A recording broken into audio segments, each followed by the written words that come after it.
Et place aux signatures européennes, nos drôles de dames du jeudi. Bonjour Géraldine Vosner. Bonjour Dimitri, bonjour à tous. Et Emmanuel Ducrot dans un instant. Bonjour Emmanuel. Bonjour Dimitri, bonjour Géraldine et bonjour à tous. Avec ce matin une histoire incroyable, encore un drame de la scolarité à la française concernant des enfants sourds. Vous allez voir, vous n'allez pas en revenir de cette histoire.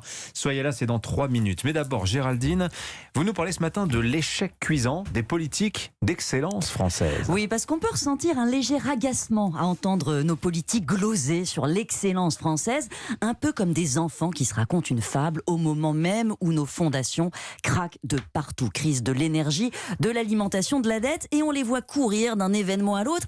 Emmanuel Macron, tenez, la semaine dernière, nous parle d'excellence devant des éoliennes qui ont mis 12 ans à pousser dans la baie de Saint-Nazaire et dont pas une, Dimitri, n'est fabriquée en France. Elles y sont simplement assemblées. Hier, Elisabeth Borne nous vante l'excellence de la filière française de l'hydrogène bas carbone, une filière qui n'existe pas, on lance à peine les projets. Et puis, en début de semaine, Marc Fesneau, ministre de l'Agriculture, célèbre l'excellence de nos filières agricoles, annonce un plan pour reconquérir notre souveraineté, un de plus. Alors, je vais être sévère, mais l'excellence française, moi, je ne la vois pas. Alors, en effet, vous êtes dur, notre agriculture, par exemple. Ça, c'est un domaine d'excellence reconnu. Alors, je fais quand même attention à ce que je dis parce que j'ai 2 expertes autour de moi sur ces sujets-là. Oui, mais attendez, nos agriculteurs sont excellents, comme d'ailleurs nos artisans, nos ingénieurs. Mais nos élites, nos politiques, non, à chaque fois depuis 30 ans qu'ils ont voulu faire des plans pour porter cette excellence, ils se sont tragiquement plantés. Un rapport rendu hier par le Sénat l'illustre à la perfection dans le domaine agricole. La France, pays choyé par son climat, ses terres, grande nation productrice, est passée en 20 ans au 6e rang d'exportateur mondial alors qu'elle était 2e. Les importations explose, on ne produit plus assez pour nous nourrir.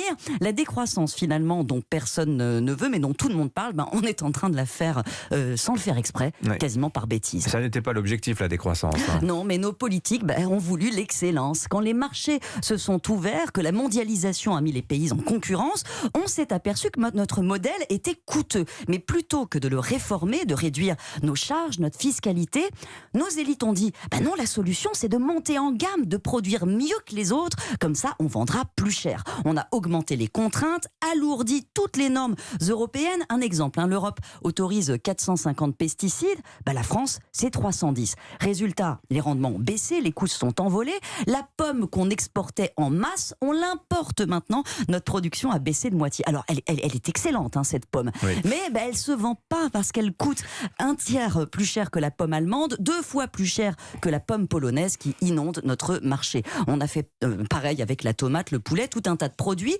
Une vraie fracture se crée dans la population. Et pour nos agriculteurs, c'est perdant-perdant. Est-ce que c'est un mal exclusivement français, Géraldine ? Ah oui, on est les seuls à avoir poussé aussi loin cette mythologie de l'excellence parce qu'elle évitait des réformes compliquées. C'était plus facile de dire aux industriels du textile, par exemple, délocalisez, centrez-vous sur le haut de gamme. En gros, les Chinois feront nos chaussettes et nous, on fera des fusées. Résultat, la Chine fait des chaussettes et des fusées et nous avons détruit notre industrie. Je passe sur le racisme culturel qu'il y a dans cette politique et qui perdure dans cette forme de snobisme récurrent dans les discours, comme si nos élites voyaient toujours la France telle qu'elle était il y a 3 siècles. C'est le luxe, la cour, c'est Versailles. Ça l'est toujours, bien sûr. Il ne faut pas abandonner le luxe. Ça marche très bien. Oui, mais ce n'est pas une vision lucide, Dimitri. La France est une puissance moyenne aujourd'hui qui a de graves problèmes de compétences. On le voit avec l'état de notre parc nucléaire. Pour espérer l'excellence demain, il faudra d'abord être capable de former une armée d'ingénieurs d'élite. Moi je dis souvent, on veut faire de l'alimentation haut de gamme et des voitures moyenne gamme. Les Allemands ils font le contraire et ça réussit dans les 2 cas pour eux. Merci Géraldine Vosner.